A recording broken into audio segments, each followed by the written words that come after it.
આજે આપણે વાત કરશું ગોવિંદ પારેખના 13મા પેજની, જેમાં પહેલાં આપેલું છે નિરૂપ બસ્તી નિર્માણર્થ માત્રાએ, કે નિરૂપ બસ્તી બનાવવા માત્રા કેટલી હશે. તેમાં કે ઔષધ દ્રવ્ય ક્વાથનું પ્રમાણ કેટલું લેવાનું, તો 5મો ભાગ લેવાનો. આપણે જેટલી બસ્તી બનાવવાની હોય એનો 5મો ભાગ લેવાનો ક્વાથ.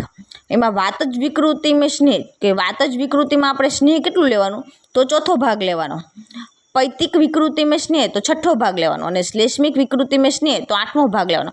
બે વધારવાના, એમ કે આમાં 4થો ભાગ લેવાનો, આમાં 6થો ભાગ લેવાનો, 8મો ભાગ લેવાનો. સ્વસ્થ વ્યક્તિમાં પૂછે તો એ પૈતિક સમાન હોય, એટલે પૈતિક વિકૃતિમાં આપણે સ્નેહની કેટલો લઈએ, 6થો ભાગ લેવી, તે સ્વસ્થની અંદર પણ 6થો ભાગ લેવાનો. એટલે કે ઔષધ દ્રવ્ય ક્વાથ 5 પ્રસૃત લેવાનો. વાત જ વિકૃતિ મેં સ્નેહ 3 પ્રસૃત લેવાનું. પૈતિક વિકૃતિ મેં સ્નેહ 2 પ્રસૃત લેવાનું, અને શ્લેષ્મિક વિકૃતિ મેં સ્નેહ 1.5 પ્રસૃત લેવાનું. હવે આપણે વાત કરશું નિરૂપ બસ્તીની માત્રા.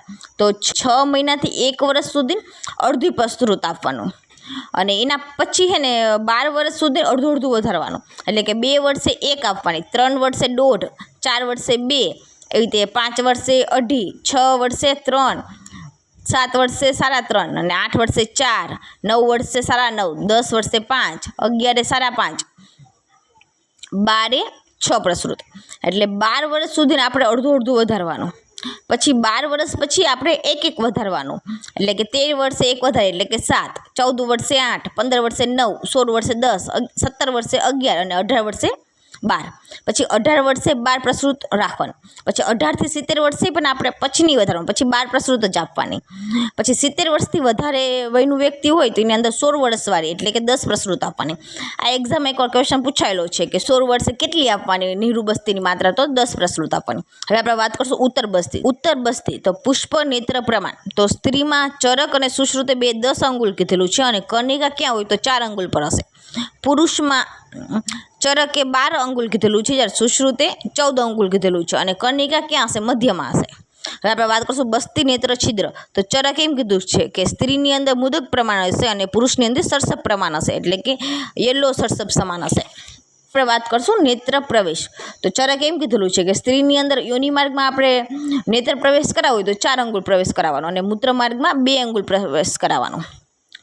બાળકની અંદર યોનિ માર્ગમાં તો બાલા, એટલે કે કન્યામાં યોનિ માર્ગમાં આપણે ના પ્રવેશ કરાવી શકીએ, અને મૂત્ર માર્ગમાં કરાવવું હોય તો 1 અંગુલ. સુશ્રુતે પુરુષની અંદર 6 અંગુલ ઉત્તર બસ્તી નેત્ર પ્રવેશ કરાવવાનું કીધેલું છે.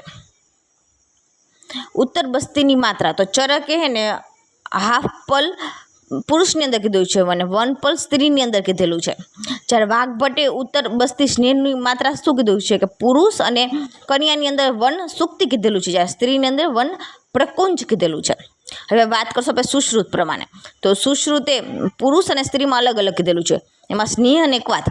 તો સ્નેહ 1 પલ પુરુષની અંદર, ક્વાથ 2 પલ પુરુષની અંદર.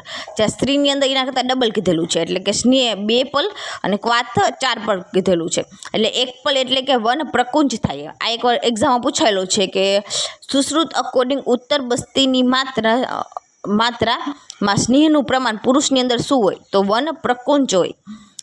હવે આપણે વાત કરશું સ્ત્રીમાં બસ્તી શોધનાર્થ ક્વાથ. તો એની માત્રા કેટલી હોય, કે 1 પ્રસૃત હોય. આમાં જો ક્વાથની માત્રા છે ને સ્ત્રીમાં 2 પ્રસૃત કીધેલી છે, પણ આપણે જો બસ્તી શોધન માટે આપતા હોય તો એમાં ક્વાથ કેટલું લેવાનું, 1 પ્રસૃત લેવાનું કીધેલું છે.